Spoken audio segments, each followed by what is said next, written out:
வள்ளலார் தொடர்பான பல தகவல்களை பேசிட்டு வரோம். இந்த வள்ளலார் சம்பந்தமான விஷயங்களை நாங்களும் தெரிஞ்சுக்கணும்னா என்ன செய்யலாம்?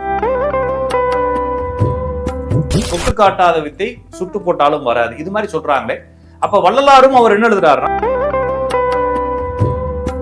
ஒரு புத்தகத்தை படிக்கிறதா இருந்தா நூலகம் போய் தான் படிக்கணும். இல்லன்னா யாராச்சும் ரொம்ப நாலேஜான ஆளு எங்க ஊர்லயே ஏதாச்சும் ஒரே ஒரு அந்த மாதிரி காலங்கள்ல நம்மளுக்கு இந்த புத்தகங்கள் அப்படின்னு கிடைக்கிறது இல்ல, அந்த புத்தகங்களே கிடைக்காது. சிவம் அப்படிங்கிறது நம்மளுக்குள்ள இயங்கி கொண்டிருக்கக்கூடிய தத்துவம்.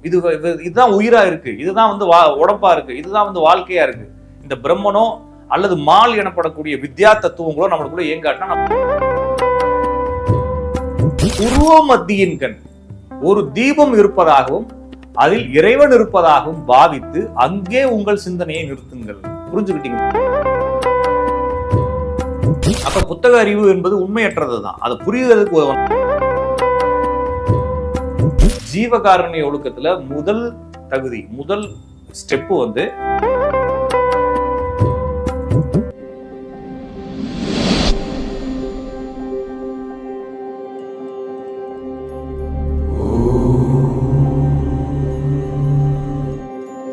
டேக் ஒன் பக்தி நேயர்கள் அனைவருக்கும் வணக்கம். நான் உங்கள் ஜோதிடன் ராஜன் அடிக்காப்பா. நம்ம இந்த சேனல்ல ஆன்மீகம் தொடர்பான, குறிப்பாக வள்ளலார் தொடர்பான பல தகவல்களை பேசிட்டு வரோம். இப்ப நேயர்கள் இந்த ஜீவகாருண்யம் ஒழுக்கம் பற்றி நிறைய பேர் எனக்கு கால் பண்ணி கேட்டாங்க. சார், நீங்க வள்ளலாரை பத்தி பேசுனீங்க, இந்த வள்ளலார் சம்பந்தமான விஷயங்களை நாங்களும் தெரிஞ்சுக்கணும்னா என்ன செய்யலாம்? இந்த புத்தகங்கள் பெருசா கிடைக்கிறதுல இப்ப நிறைய பேருக்கு என்ன பிரச்சனைனா, ஒரு குறிப்பிட்ட வயசுல ஆன்மீகத்தின் மீது நாட்டம் வரும். நிறைய பேர் ஓசோ புக்கு படிப்பாங்க. ஏன்னா நான் என்னுடைய சிறு வயதுல அப்போ இந்த மாதிரி வலைதளங்கள் கிடையாது, கூகுள்லாம் எங்களுக்கு என்னன்னே தெரியாது. நிறைய பேருக்கு எங்களுக்குலாம் கம்ப்யூட்டர் தெரியாது. கம்ப்யூட்டர்ல அதுவும் ஏசி ரூமுக்குள்ள ஒரு black and white computer MS DOS வச்சுட்டு அதில் கேம் விளையாட சொல்லி தருவாங்கன்ற மாதிரி தான் நாங்கள் பார்த்துக்கிட்டு இருந்தோம். அப்போ செல்போன்கள் கிடையாது. ஒரு புத்தகத்தை படிக்கிறதா இருந்தா நூலகம் போய் தான் படிக்கணும். இல்லைன்னா யாராச்சும் ரொம்ப நாலேஜான ஆளு எங்க ஊர்லயே ஏதாச்சும் ஒரே ஒரு இளைஞர் யாராச்சும் ஒருத்தர், அதுவும் சென்னைக்கு வந்தவரோ வெளிநாட்டுக்கு போயிட்டு வந்தவரோ இல்லைன்னா வேற பாம்பே டெல்லிகளில் வேலை பார்த்தவரோ, அதாவது எங்க ஊரை விட்டு வெளியே போனவர்னு வச்சுக்கோங்களேன், அது மாதிரி யாராச்சும் ஒருத்தவங்களோ இல்லைன்னா அந்த திருவண்ணாமலைக்கு அடிக்கடி போறவங்க, சதுரகிரிக்கு அடிக்கடி போறவங்கள்ட்ட இந்த ஆன்மீகம் சம்பந்தமான சில புத்தகங்கள் கிடைக்கும். அதுலயும் சொற்பமான புத்தகங்கள் தான் கிடைக்கும். இந்த ஓசோவை பற்றி படிக்கிறது, ஓசோ புக்கை படிச்சா மெண்டல் ஆயிருவாங்கன்ற நம்பிக்கை இருக்கிறது. அதுக்குள்ள நிறைய ஓசோ ஒரு காமசாமியார் அப்படிங்கிற மாதிரி இதெல்லாம் நம்மளுக்கு ஒரு மித்தாலஜி. அது பற்றி நம்மளுக்கு தெளிவு வராதனால நம்ம புரிஞ்சு அந்த மாதிரி காலங்கள்ல நம்மளுக்கு இந்த புத்தகங்கள் அப்படின்னு கிடைக்கிறது இல்லை, அந்த புத்தகங்களே கிடைக்காது. இப்ப அப்படி இல்ல. இப்ப நீங்க எந்த புத்தகத்தை வேணாலும் இணையதளத்துல டவுன்லோட் பண்ணி காப்பியா படிச்சிட முடியும், இல்லைங்களா? அப்ப வள்ளலாரை பற்றி அப்ப எல்லாருக்குமே இந்த ஆன்மீகத்தை பற்றி ஆரம்பிக்கும் போது அந்த ஆன்மீக குருக்கள் இப்ப நிறைய பேருக்கு என்கிட்ட கேட்கறது, எந்த குருவை தொட்டு போவது? குரு இல்லாத வித்தை பால், தொட்டு காட்டாத வித்தை சுட்டு போட்டாலும் வராது, இது மாதிரி சொல்றாங்களே. அப்ப வள்ளலாரும் அவர் என்ன எழுதுறாருன்னா, இதை குருமுகத்தில் அறிகன்னு எழுதுறாரு. நிறைய விஷயங்கள் சொன்னா புரியுறது இல்லை, இல்லைங்களா? இப்ப நான் அடிக்கடி சொல்றேன், பிரம்மன் அப்படின்னு எழுதிடுறாரு வள்ளலார். அப்ப பிரம்மன்னா நம்ம என்ன நினைப்போம், ஏதோ ஒரு நபர் தான் பிரம்மன் சொல்றாரு. ஆனா பிரம்மன்ங்கிறது நம்மளுக்குள்ள இருக்கக்கூடிய இயங்கி கொண்டிருக்கக்கூடிய தத்துவங்கள். சிவம் அப்படிங்கிறது நம்மளுக்குள்ள இயங்கி கொண்டிருக்கக்கூடிய தத்துவம். இதுதான் உயிரா இருக்கு, இதுதான் உடம்பா இருக்கு, இதுதான் வாழ்க்கையா இருக்கு. இந்த பிரம்மனோ அல்லது மால் எனப்படக்கூடிய வித்யா தத்துவங்களோ நம்மளுக்குள்ள இயங்காட்டினா நம்மளுக்கு உலகம் இல்லை. அப்ப தனு கரண புவன போகம் அப்படிங்கிறது இந்த உடலை படைத்தவன். இந்த உடல் மட்டும் இருந்தா இந்த புவனம் வேணும், இந்த உலகம் வேணும், பிரபஞ்சம் வேணும், இல்லைங்களா? இந்த பிரபஞ்சத்துல தான் நம்ம இந்த உடலை அனுபவிக்க முடியும். இந்த பிரபஞ்சமும் இருந்து இந்த உடலும் இருந்து போகம் இல்லாட்டினா இந்த உலகத்தில் நாம் பிறந்து என்ன? அப்ப எல்லாத்தையும் படைத்தவன் இறைவன். அப்ப இந்த தனுங்கிற உடல் இல்லாட்டினாலும் இந்த உலகம் இல்ல, இந்த புவனம்ங்கிற உலகம் இல்லாட்டினாலும் இந்த வாழ்க்கை இல்ல, இந்த புவனமும் தனுவும் இருந்து போகம் இல்லாட்டினா இந்த ரெண்டும் இருந்து பயனும் இல்லை. அப்ப எல்லாத்தையும் இறைவன் படைத்து நடத்தி கொண்டு இந்த இறைவன் இந்த படைப்பாக இருக்கக்கூடியதான் நம்ம சிவம், பிரம்மம், விஷ்ணு, மால் இப்படின்ற பேர்களை வச்சு கூப்பிடுறோம். அப்ப இந்த விஷயங்கள் எல்லாம் யார் தொட்டு காட்டுவது? நாம் ஒரு சப்ஜெக்ட பேசுறோம். இப்ப மால் தத்துவம்னு சொன்னோம். நீங்க என்ன பண்றீங்கன்னா, கூகுள்ல இந்த வீடியோ நிறுத்திட்டு போய் கூகுள்ல சர்ச் பண்ணி பார்த்துட்டு வாங்க. மால் தத்துவம் இல்லைன்னா வித்யா தத்துவம் இல்லைன்னா விஷ்ணு தத்துவம்னா என்னன்னு பாருங்க. புருடன், காலம், நியதி. அப்ப இந்த லைஃப் நம்ம எங்க இருந்து இயக்கிக்கிறோம்? நிறைய வீடியோக்கள் பாக்குறப்ப பஞ்சபூத தத்துவங்கள் அப்படின்னு சொல்லி முடிச்சிருவாங்க. நேத்து ஒருத்தர் என்கிட்ட பேசினாரு, ஒரு பிரபலமான ஒரு நபர். அவரை நான் குறை சொல்றதுக்காக சொல்லல, புரியறதுக்காக பேசுவோம். அவர்கிட்ட நான் என்ன கேட்டேன், சார் திருச்சிற்றம்பலம்னு சொல்றீங்களா சார்? எல்லாரும் சிவபக்தர்கள் எல்லாம் திருச்சிற்றம்பலம் அப்படின்னு சொல்றீங்களே, திருச்சிற்றம்பலம் என்றால் என்ன? இந்த திருச்சிற்றம்பலம் என்னப்படக்கூடிய பகுதியோ, அம்பலம் என்றால் மேடைன்னு அர்த்தம். புரிஞ்சுக்கிட்டீங்களா? ஏழை சொல் அம்பலம் ஏறாது அப்படின்னா என்ன அர்த்தம்? ஏழை சொல் அம்பலம் ஏறாதுன்னா ஏழை சொல் மேடைக்கு ஏறாது, சபைக்கு ஏறாது. யாரும் அதை எடுத்துக்க மாட்டாங்கன்னு அர்த்தம். அப்ப சபை என்பது அம்பலம். கனக சபை அப்படின்னு சொல்லுவாங்க இல்லைங்களா? கனக சபை நம்ம சிதம்பரத்துல இப்போ ஒரு பஞ்சாயத்து ஓடி இருந்துச்சு, கனக சபையில யார் ஏறுறது யார் பாக்குறது.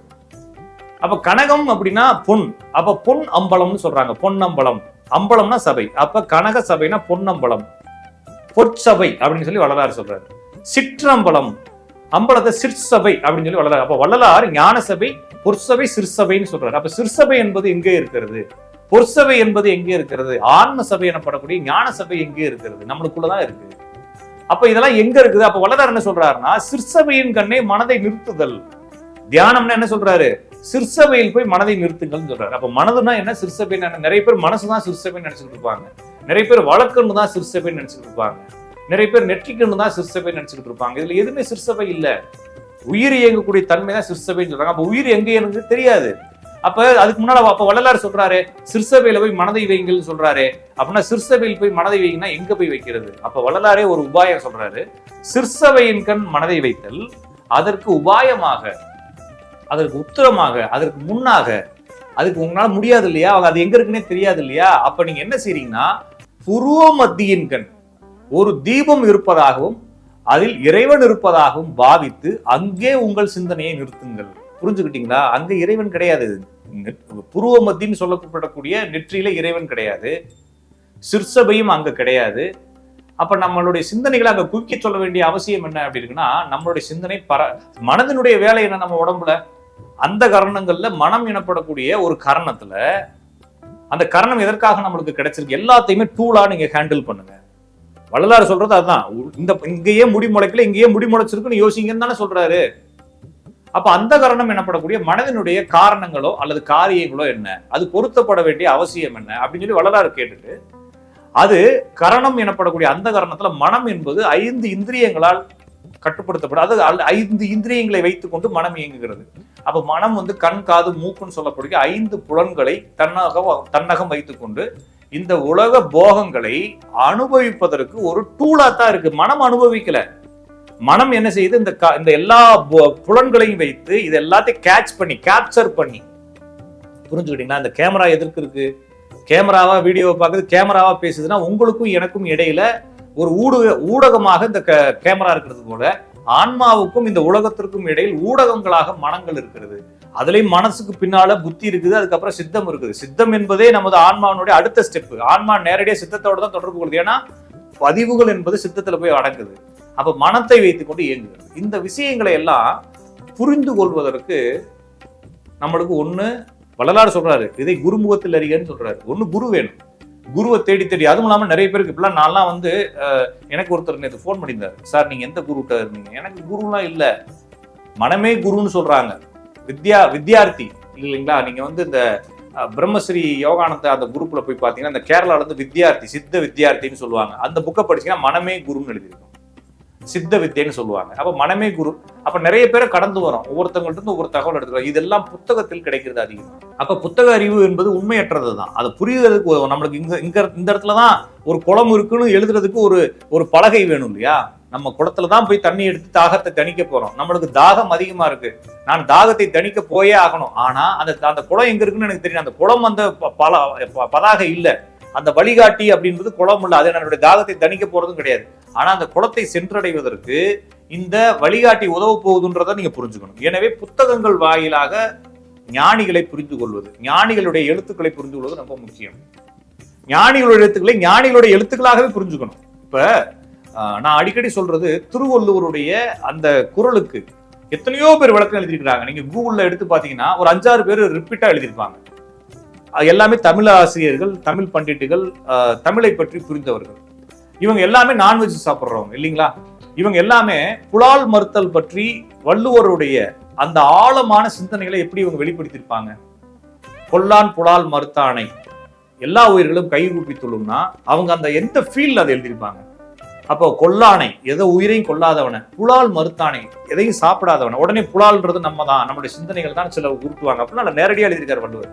இதை மறுத்தானை எல்லா உயிர்களும் கைதூப்பித்துள்ளும்னா இந்த ஃபீல், அந்த ஃபீல் சிக்கன் சாப்பிட்டு, சிக்கன் பிரியாணி சாப்பிட்டு எழுதினவருக்கு அது சிக்கன் பிரியாணி சாப்பிட்றவங்க நான் குறை சொல்றேன், நான் அந்த ஃபீலை சொல்றேன். அப்ப இதை சாப்பிட்டு எழுதுறவங்களுக்கு எப்படி இருக்கும்? சிலர் வந்து என்ன சொல்றாங்க, இந்த நான்வெஜ் இப்ப எதுக்கு நான் இதுக்குள்ள வரேன், சிக்கனுக்குள்ளேயோ இல்லைன்னா ஜீவகாருண்ய ஒழுக்கத்துல முதல் தகுதி, முதல் ஸ்டெப்பு வந்து முதல்ல உயிர்களை நேசித்தல். இப்போ உயிர்களை நேசித்தல்னா என்னது? நான் கையில சிக்கன் பிரியாணியை வச்சுக்கிட்டு இல்லைன்னா சிக்கன் பிரியாணி எடுத்து நாய்க்கு போடுறதுதான் உயிர்களை பாதுகாக்கிறதா? நான் இப்போ சொல்ற பேசிக்கா ஆழமா புரிஞ்சுக்கணும். நான் அதுக்காக தான் நான் அங்க வரேன். அப்போ ஒருத்தர் குரல் அர்த்தங்கள் எழுதியிருக்கிறாரு. அவர் புலால் மறுத்தலையும் கொல்லாமை பற்றிய அதிகாரத்துக்கும் எப்படி விளக்கம் எழுத முடியும் அவரால் உணர்வு பூர்வமா? தமிழுக்கு வேணா விளக்கம் கொடுக்கலாம். அந்த அந்த அந்த ஆழமான அந்த சிந்தனைக்கு யார் விளக்கம் கொடுக்கறது? அப்ப இது மாதிரி விஷயங்கள்லாம் புத்தகத்துல இருந்து வரும் பொழுது நீங்க நேரடியாக புத்தகத்தை படிப்பது சிறப்பு. இப்போ வள்ளலார் புத்தகம் என்ன பண்ணக்கூடிய என்னென்ன எழுதியிருக்கார் வள்ளலார்னா, வள்ளலார் 6 திருமுறைகளை எழுதியிருக்கிறார். அதுல 5 திருமுறைகள் என்பது எல்லா ஆன்ம அனுபவங்களை தான் எழுதியிருக்காரு. யாருமே வந்து இறைவனை பாடுறதா நிறைய பேர் நினைக்கிறாங்க. இறைவனை பாடுறது எப்படி எனக்கும் இறைவனுக்கும் ஒரு தொடர்பு இருந்தது, நான் எப்படி ஃபீல் பண்ணேன், ரியலைஸ் பண்ணதை தான் பாடியிருக்காரு. அப்ப எல்லாமே வந்து துள்ளல் பா. என்னுடைய ஆன்மா எப்படி துள்ளலாக இருந்தது, எப்படி குதூகலம், ஒரு ஃபீஸ்டா இருந்தது. என்னுடைய ஆன்மா, என்னுடைய உயிர் எல்லாமே எப்படி ஒரு ஃபீஸ்டா அனுபவிச்சது. நான் அப்படிங்கக்கூடிய அந்த ஃபீல் வந்து எப்படி ஃபீஸ்டா இருந்துச்சு, எப்படி குதூகலமா இருந்துச்சு இறைவனோட கலக்கும்போது, நான் எப்படி இறைவனானேன்ற அந்த எல்லா தன்மையிலும் 5 திருமுறை வரைக்கும் எழுதிட்டு அதுக்கப்புறம் 6ஆம் திருமுறை தனியா எழுதுறாரு. 6ஆம் திருமுறையில இன்னும் தெளிவாக விளக்கங்களை கொடுக்கிறார். 5 திருமுறைகள் செய்த தவறுகளை சரி செய்ததாக 6ஆம் திருமுறை. அப்ப இத்தனை நாள் எவ்வளவு அழுத்தமாக நான் இருந்தேன் என்று நீங்கள் உங்களுக்கு எனது 5 திருமுறைகளையும் படித்தால் புரியும்.